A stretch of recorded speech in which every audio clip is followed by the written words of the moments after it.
Hey everyone, today I'll be reviewing the series The Devil is a Part-Timer. I found this series on Netflix and it was only 13 episodes long, so I watched it in about 2 days.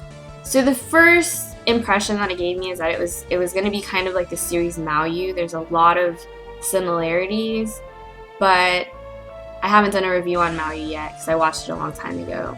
But I only gave The Devil is a Part-Timer 2 out of 5 stars, and I'll tell you why. So this series is short, which I tend to like short series because I don't like the ones that really drag on a lot. But at the same time, like, because it was so short, there's a couple things that I had issues with. Anyway, so the likes. I liked the animation. There were a couple of good fight scenes. The characters had pretty cool outfits and stuff. You know, it's got a little bit of everything. It's got some fighting, it's got romance, but it's mostly comedy genre. And yeah, like, it's a cute story. Like I said, it does remind me of Maoyu, which is also a cute story. And the ending, like, I couldn't really complain because it just made me kind of feel all like warm and fuzzy inside, and that was cool.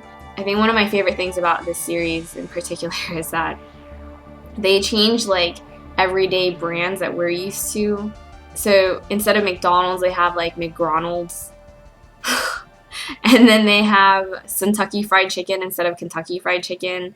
And I mean, these are relevant because this is where the devil, the main character, works. That's why he's a part-timer at McDonald's. So, yeah. So the dislikes. The main thing, the first thing that I noticed is that I started the series, I couldn't understand what they were saying. They were speaking in a totally different language, and I was like, oh, is Netflix broken? Like, let me turn on my subtitles. So I turn on subtitles, there's no subtitles. It just says, so-and-so is speaking, Enta Isla. And I was like, okay. And I was like, okay, maybe I'm not supposed to understand. But wait, let me just change from Japanese to English real quick. Same thing. There's no translation for what they're saying in Enta Isla. So I watched a little bit of the first episode, and they're talking a lot in this language, and I still have no idea what's going on. So all I see is the main character going into this portal, and like the story really starts.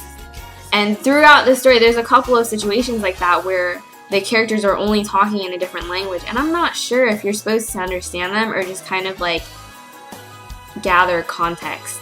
But I didn't really like that. Yeah. So overall, the plot of this series is pretty silly. Like, there is no real reason for anything, not that I'm aware of. And because it's so short, like, there isn't a lot of character development.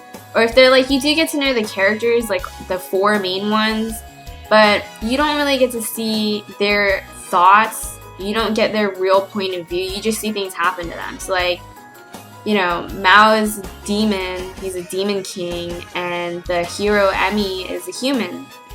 Well, yeah, so she's human, and like, he killed her dad and stuff like that. He committed a ton of atrocities, and all of a sudden, like, now he lives on Earth and he works at McDonald's and he's super cool.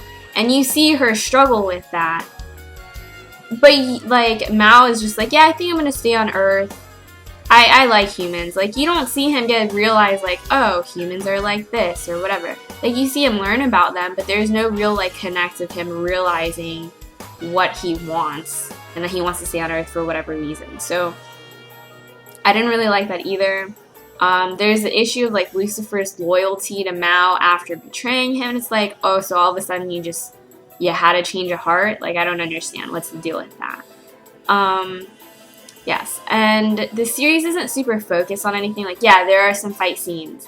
Yeah, there is, like, a quote-unquote main plot. There are some subplots, but, you know, there's some romance, slightly, if you could call it romance. Like, there's an attraction. So it doesn't really go in any one direction. I guess it was supposed to be made just for anybody to watch at any point in time. And so, to wrap up my dislikes, honestly, the series it's good enough that it leaves you wanting more, but it doesn't deliver. So I tried to look up to see if there's a season 2 coming out, and there was like some sort of rumor about a season 2 earlier this year, but it hasn't been confirmed, so I don't think that there is going to be one because they wrapped up the ending pretty well, but it didn't answer any bigger questions behind the plot, like what drove everything. And I guess it's partially because I didn't know what happened at the very beginning because I couldn't understand what they were saying. So yeah, let's see. My favorite characters, I like Big Mao. There's definitely a difference between Big Mao and Little Mao. So when he transforms as a demon, he gets super huge like all the characters in JoJo. I definitely feel like that's muscle fan service for girls. Or guys, yeah, whatever. I like Lucifer. You know, once he turns good, so to speak, like, he's just an internet junkie like I am. So he reminds me of me. And then there's Suzuno, who's super cute. Like, I definitely cosplay her. And I was actually looking up cosplays, and not a lot of I didn't see any pictures of people who had, so that's pretty interesting. I might put that on my list. Yeah, but that's all for the Devil's Part-Timers, so keep a lookout for my other videos. I'll be talking about animes like Steins Gate, Noragami, JoJo's Bizarre Adventures, maybe some Parasite, and I'll definitely be doing a Sailor Moon one soon, and it'll be comparing Sailor Moon the original and Sailor Moon Crystal. So if you like Sailor Moon, keep a lookout for that video, and don't forget to like, comment, and subscribe for more. Thank you very much for watching. Bye bye.